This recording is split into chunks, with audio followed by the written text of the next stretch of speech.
Hello students, welcome you all in the video lecture series of PPC। आज के lecture में हम देखेंगे ऑर्डरिंग साइकिल सिस्टम यानी पीरियोडिक इन्वेंटरी ऑर्डरिंग सिस्टम। अब जैसे आपको पता है कि हमें इन्वेंटरी सिस्टम मैनेज करनी पड़ती है और जैसे जैसे इन्वेंटरी सिस्टम पे ही अपना पूरा जो वर्क फ्लो रहता है, जहाँ पे मैन्युफैक्चरिंग प्लांट रहते हैं, जो प्रोसेस रहती है वो डिपेंडेंट रहती है। ठीक है, तो आज हम देखेंगे कि पीरियोडिक इन्वेंटरी ऑर्डरिंग सिस्टम होती क्या है, उसके अंदर किस तरीके से वर्क किया जाता है और वो कितना इम्पोर्टेंट रोल प्ले करता है जब आप मैन्युफैक्चरिंग प्रोसेस में जाते हो या मैन्युफैक्चरिंग प्रोसेस के अंदर उसका यूटिलाइजेशन किया जाता है। ठीक है, तो जैसे ही अगर आप अगर नाम पढ़ते हो पीरियोडिक इन्वेंटरी ऑर्डरिंग सिस्टम, यानी इसमें एक इंडिकेशन आता है कि हमें कुछ तो एक पर्टिकुलर पीरियड के अंदर ही हमें ऑर्डरिंग करना है या कुछ ऑर्डर एक पर्टिकुलर पीरियड के बेसिस के ऊपर हमें देना है। ठीक है, तो वो क्यों देना है, किस लिए देना है, फिर वो देने के बाद वो वर्क फ्लोर के ऊपर मैन्युफैक्चरिंग प्लांट के ऊपर किस तरीके से हेल्पफुल कर रहेगा, तो ये चीज़ समझने के लिए हम ये अभी देखते हैं आगे। ठीक है, तो क्या कहते हैं हम देखेंगे अभी। The periodic inventory ordering system is based on periodic reordering of all items. यानी क्या कह रहा है ये कि जो प्री ऑर्डरिंग इन्वेंटरी सिस्टम जो रहता है, अब जैसे मैं आपको एक बेसिक कह देता हूँ कि ऑर्डरिंग साइकिल सिस्टम हो या और पीरियोडिक इन्वेंटरी ऑर्डरिंग सिस्टम क्या रहता है, एक सिंपल लैंग्वेज में कहता हूँ कि हम डिसाइड करते हैं कि हमें हमारे कंपनी के अंदर जो भी मटेरियल चाहिए, जितना भी मटेरियल हमें जो इम्पोर्टेंट है, जो यूटिलाइजेशन में काम में आने वाला है, तो एनी काइंड ऑफ मटेरियल या एनी काइंड ऑफ आइटम्स, ऐसा नहीं कि सिर्फ रॉ मटेरियल ही हम कंसीडर करेंगे। हम उसमें बहुत सारी चीज़ें कंसीडर करेंगे कि जो मैन्युफैक्चरिंग करने के लिए काम में आएगी। जैसे ऑलरेडी मैंने आपसे डिस्कस किया है कि कितनी सारी चीज़ें ऐसी होती कि जो एक्चुअल मैन्युफैक्चरिंग के अंदर वर्क नहीं करती है, उसका सपोर्ट नहीं, उसका वहाँ पे यूज़ नहीं होता, लेकिन उसको supportive as a supportive item हमें वो इम्पोर्टेंट भी रहते हैं। तो इसलिए हमें वो भी इम्पोर्टेंट चीज़ें कंसिडर करनी पड़ती है और उसका इन्वेंटरी करना उतना ही इम्पोर्टेंट होता है। ठीक है, तो वो रिपीट करने की इस लेक्चर में ज़रूरत तो मुझे नहीं लगती है। तो जब भी हम कोई भी ऑर्डर देते हैं तो उसका एक टाइम फिक्स रहता है। तो अब वो दो बेसिस के ऊपर चलता है, एक कि आप टाइम के ऊपर ऑर्डरिंग करोगे या आप ऑर्डर के क्वांटिटी के बेस के ऊपर ऑर्डर करोगे। ठीक है, तो अब ये ऑर्डर करना कब है, जैसे फॉर एग्जांपल आपने फ्यूचर में मैन्युफैक्चरिंग करना है और आपको फ्यूचर का डिमांड आपने फोरकास्टिंग ऑलरेडी कर लिया है, तो उसके बेसिस के ऊपर आप क्या करते हो, ऑर्डरिंग का क्वांटिटी या डिमांड आपका डिसाइड रहता है। तो पीरियोडिक या ऑर्डरिंग साइकिल सिस्टम क्या कहती है आपको कि आप ऑर्डरिंग इस तरीके से करो कि एक टाइम बेसिस के ऊपर करो। यानी ये सीधा सीधा क्या कहता है कि इसमें टाइम भी मैटर करेगा लेकिन क्वांटिटी मैटर इतनी नहीं करेगी, क्योंकि क्या है कि जब आप टाइम बेस के ऊपर ऑर्डरिंग करोगे तो फॉर एग्जांपल 1 महीने का आप प्लानिंग कर रहे हो, 2 महीने का, क्वार्टर का, 3 महीने का, हाफ ईयर का, ईयर का, तो ये आप पे डिपेंड है कि आपको टाइम फिक्स करना है कि मुझे हर 2 महीने के बाद या हर 3 महीने के बाद मुझे ऑर्डर देना ही है। एनी हाउ मुझे वो ऑर्डर देना ही है, कितना। फिर इसमें अंदर हमें ऑर्डर की क्वांटिटी फिक्स नहीं रहती। ये एक बेनिफिट अच्छा है कि आपको एक क्वांटिटी के बेस के ऊपर ऑर्डरिंग नहीं करनी है कि आपको इतना मिनिमम देना ही देना है, ऐसा नहीं रहता। तो ऑर्डरिंग साइकिल सिस्टम में क्या हो जाता है कि आपको एक टाइम फिक्स करना पड़ता है कि हर 3 महीने के अंदर मैं मेरी इन्वेंटरी चेक करूँगा, मेरा रॉ मटेरियल जो मैंने 3 महीने पहले ऑर्डर दिया था और वो आज आ चुका है, तो मेरे पास जब आया हुआ है तो वो अभी कितना यूटिलाइज हो चुका है और कितना रिमेनिंग है, तो वो रिमेनिंग मुझे और आगे कितना लगेगा कितना नहीं लगेगा, ये आपके एनालिसिस करने के बाद आप डिसाइड करते हो कि मुझे इतना चाहिए या वो या क्वांटिटी में ऊपर ज़्यादा आपकी चीज़ें होती है।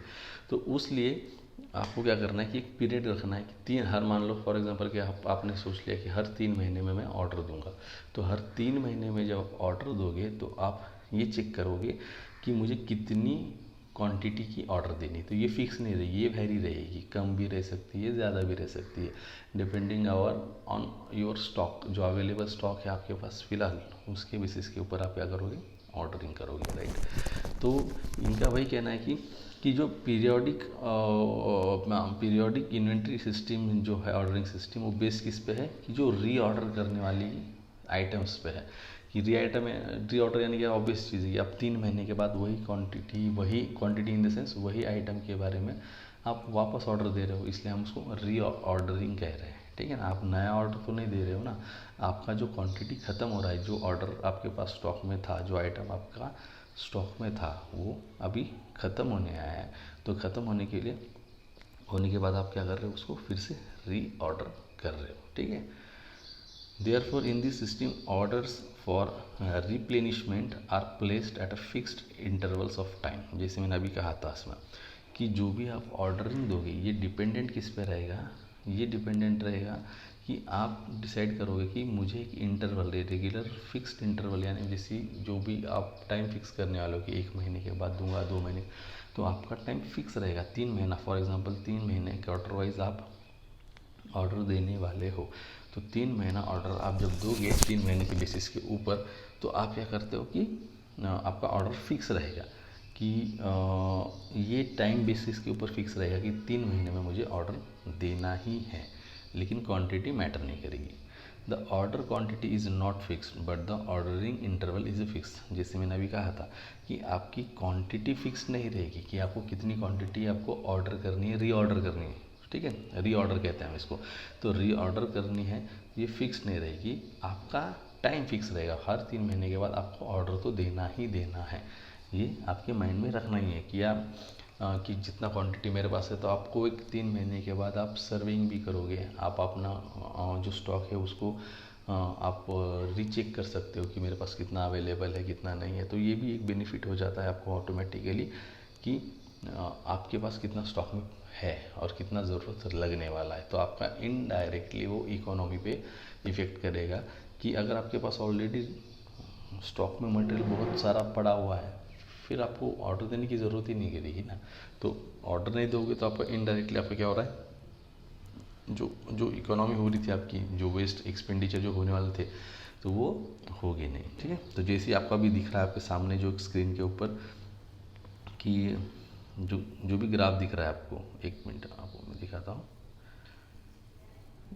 ये जो फिगर दिख रही है आपको, ये फिगर में क्या क्या समझ में आ रहा है, देखिए इसमें क्या होता है, ये एक टाइम बेस होता है और एक इन्वेंटरी बेस्ड जो हम ग्राफ निकाल रहे हैं, इसके ऊपर ये जो दिख रहा है ये पीरियोडिकली काम कर रहा है, ये पीरियोडिकली जो जिगजैग है, तो यहाँ पे क्या होता है कि फॉर एग्जांपल यहाँ से बी और ये जो क्यू दिख रहा है आपको, ये क्या है, आपके पास फुल स्टॉक है, ये आपके पास पूरा फुल स्टॉक अवेलेबल है, तो कुछ एक सर्टन पीरियड में, मान लो 3 महीने का क्वार्टर है, तो ये 3 महीने का आपका क्वार्टर हो गया, राइट, तो 3 महीने में आपका क्वांटिटी क्या हो रहा है, कम होते जा रहा है, इस तरीके से नीचे आ रहा है, ठीक है। तो आपने फिक्स टाइम क्या रखा था कि 3 महीने के बाद मैं क्या करूँगा, मेरा ऑर्डर रीऑर्डर करूँगा, रिप्लेस वापस करूँगा मेरे अवेलेबल स्टॉक के बेसिस के ऊपर। तो 3 महीने के बाद आपको समझ में आता है कि मेरा स्टॉक ऑलमोस्ट 50% मेरा यूज़ हो चुका है, तो आप क्या करते हैं, उसको यहाँ से फिर से फुल स्टॉक में रीऑर्डर कर देते हो, फुल स्टॉक में चला गया, फिर 3 महीने के बाद क्या हो रहा है, वापस वो कम हो रहा है, तो आप कहोगे कि ये हर 3 महीने के बाद एग्जैक्ट क्वांटिटी में कम हो रहा है, नहीं, ये ऊपर नीचे भी हो सकता है इनके क्वार्टर वाइज, लेकिन ये जस्ट आपको समझने के लिए ये फिगर में ऐसा दिया हुआ है कि ये एक रफली इस तरीके से इसमें टाइम फिक्स रहेगा, लेकिन ऑर्डर का क्वांटिटी कम ज़्यादा रह सकता है, ठीक है। तो होपफुली आपको ये समझ में आया हुआ है यहाँ पे ये फिगर के ऊपर, ठीक है। तो यहाँ पे ऑर्डरिंग साइकिल सिस्टम इस तरीके से वर्क करती है, ठीक है। देन अब उसके आगे, the order quantity is determined such that the total inventory is always brought up to a certain level. वही कि जैसे अभी मैंने बताया था आपको कि इस फिगर के अंदर कि ये ऑर्डर क्वांटिटी क्या मैटर करेगी, क्या डिसाइड करती है कि आपका जो आपने प्री डिटरमाइन किया हुआ एक थॉट प्रोसेस में सोच के रखते हो कि मुझे इतनी क्वांटिटी में मेरा स्टॉक अवेलेबल एनी हाउ रहना चाहिए, तो वो अगर कम हो गया तो वही वो सर्टन अमाउंट वो लेवल पर वापस जाने के लिए आपको ऑर्डर देनी पड़ती है। तो आपको यहाँ पे हेल्प होती है ऑर्डर साइक्लिंग सिस्टम के अंदर कि जो आपने डिसाइड किया था कि इतनी क्वांटिटी में मेरा मुझे क्वांटिटी में ये चाहिए, प्रोडक्ट चाहिए, आइटम चाहिए, तो वो आपका फिर से क्या हो जाता है, उस लेवल पे वो स्टॉक में अवेलेबल हो जाता है। ठीक है। In this system the fixed ordering interval में बी क्वार्टरली, मंथली, क्वार्टरली।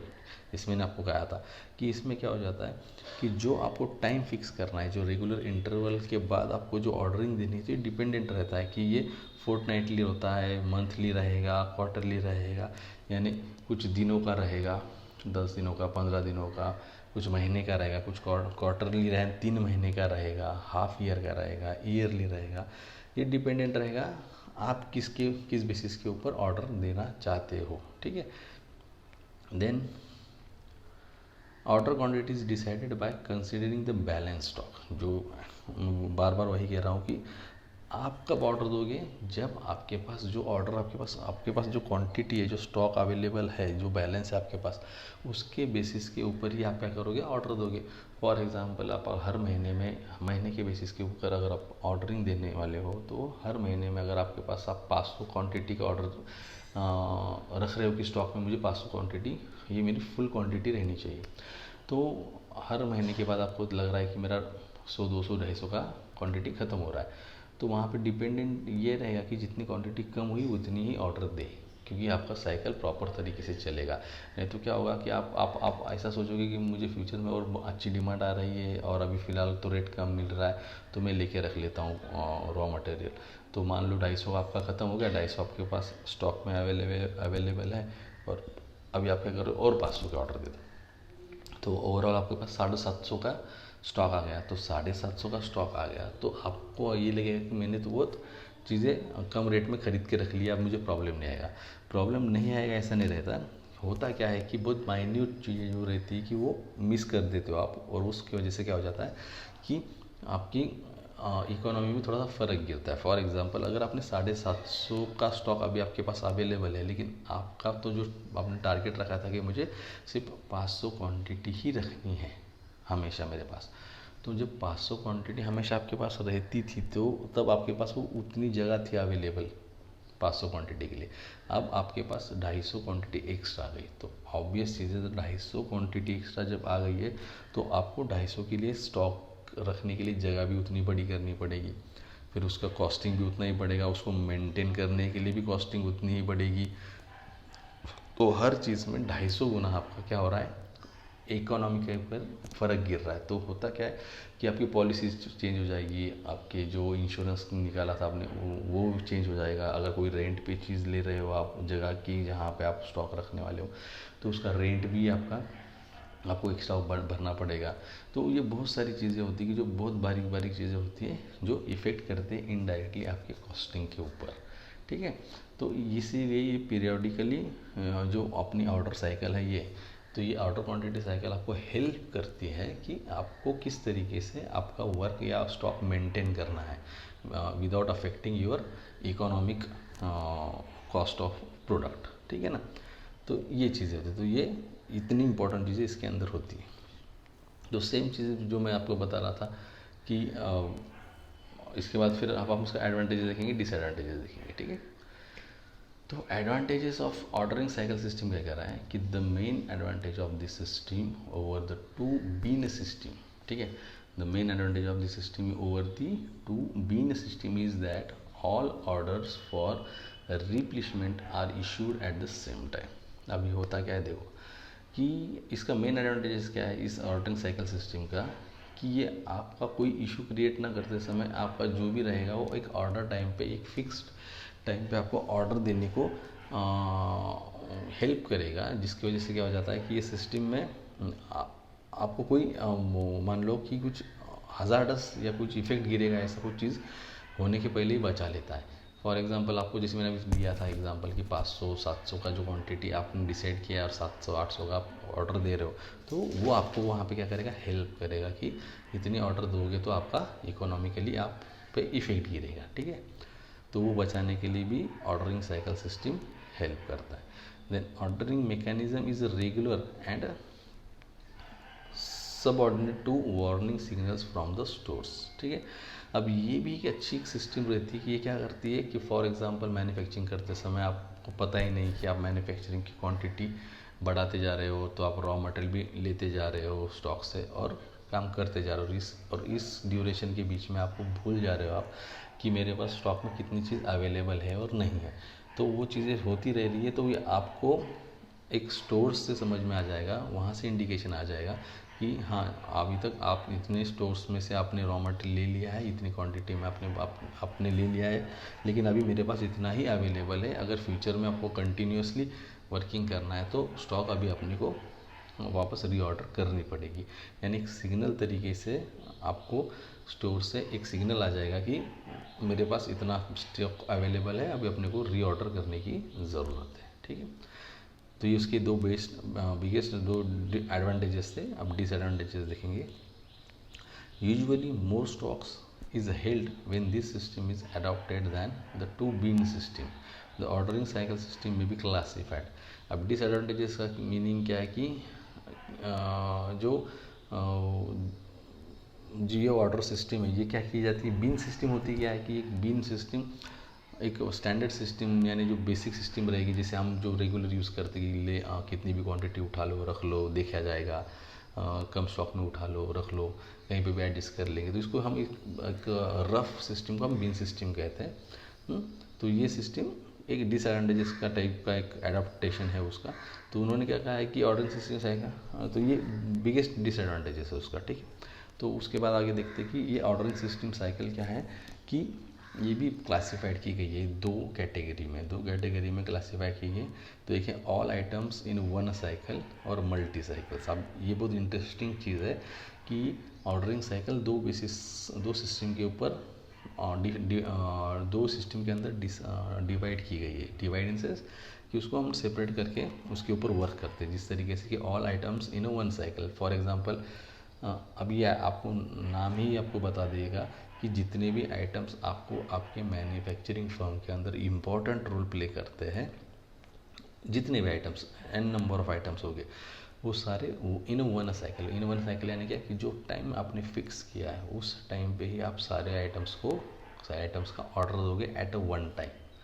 आ रहा है समझ में कि फॉर एग्जांपल आपके मैन्युफैक्चरिंग फर्म के अंदर 50-60 आइटम्स आपको लग रहे हैं रॉ मटेरियल के साथ कुछ सपोर्टिव के साथ, तो वो सारे आइटम्स आप क्या करोगे एक 3 महीने के बेसिस के ऊपर अगर आपको रीऑर्डर देनी तो आपको 3 महीने के बीच इन थर्ड मंथ आप क्या करोगे उसका एनालिसिस करना स्टार्ट कर दोगे कि मेरे पास स्टॉक कितना फ़िलहाल बैलेंस अवेलेबल है और उसके लिए मुझे कितनी क्वांटिटी रीऑर्डर देनी पड़ेगी, जो मैंने डिसाइड किया है कि मेरे हर आइटम्स इतनी क्वांटिटी में वो फुल स्टॉक में हो जाएंगे तब। तो वो एक all items in one cycle में होता है। और मल्टी साइकिल्स यानी कि आप डिसाइड करोगे क्वांटिटी वाइज आइटम वाइज कि कौन सा आइटम मुझे कब कौन से पीरियड पे मुझे उसको रीऑर्डर देनी पड़ेगी। अब वो कैसा देंगे हम देखते हैं। पहले देखेंगे all items in one cycle. इसमें वही बोला कि in this type all the items are replacement every cycle. This method is particularly useful when the number of items are not too large. वही जो मैंने आपको कहा था कि इसमें होता क्या है कि जो आइटम्स रहते हैं वो क्या होते हैं कि आप एक ही टाइम पे एक ही पीरियड में उसको ऑर्डर दे देते हो जितने भी आइटम्स रहते हैं। बस मेक श्योर करना पड़ता है आपको कि इसमें आइटम्स की क्वांटिटी ज़्यादा नहीं रहनी चाहिए या आइटम्स भी ज़्यादा नहीं रहने चाहिए। ठीक है, when the differences in this user rate are not too much. तो ये भी चीज़ होती है कि इसके अंदर रेट के डिफरेंसेस भी ज़्यादा नहीं होते। तो ये all items in one cycle आपको ये चीज़ समझ में आ गई होगी, राइट।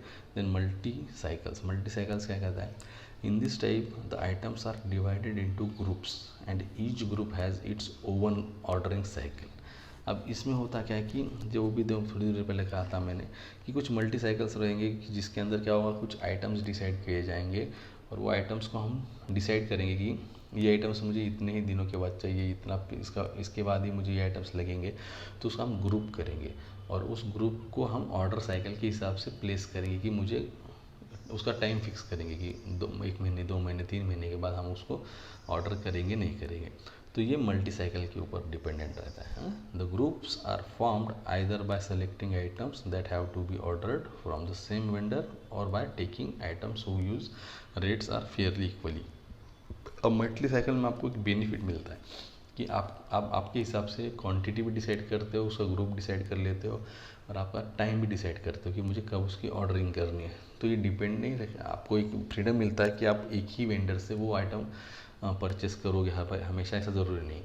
अगर आपको दूसरे कम रेट में भी वहाँ से मिल रहा होगा वो आइटम, तो आप क्या कर सकते हो, वहाँ से वो खरीद सकते हो। तो ये एक बेनिफिट होता है आपके मल्टी साइकिल का। ठीक है, तो इस तरीके से आपका आज हमने आज के लेक्चर में देखा है कि ऑर्डरिंग साइकिल सिस्टम किस तरीके से वर्क करती है, वो किस बेसिस के ऊपर समझ में आता है। तो ओवरऑल एक चीज़ समझ में आता है कि हमें ऑर्डरिंग साइकिल सिस्टम आपको हेल्प करती है कि आप एक पीरियड में एक डिसाइड एक टाइम पीरियड डिसाइड कर सकते हो कि जिसके एंड में हम हमारी रीऑर्डर प्लेस कर सकते हैं अवेलेबल बैलेंस क्वांटिटी के बेस के ऊपर, जो आपको डायरेक्टली इफ़ेक्ट करेगा, हेल्प करेगा आपके इकोनॉमी पे।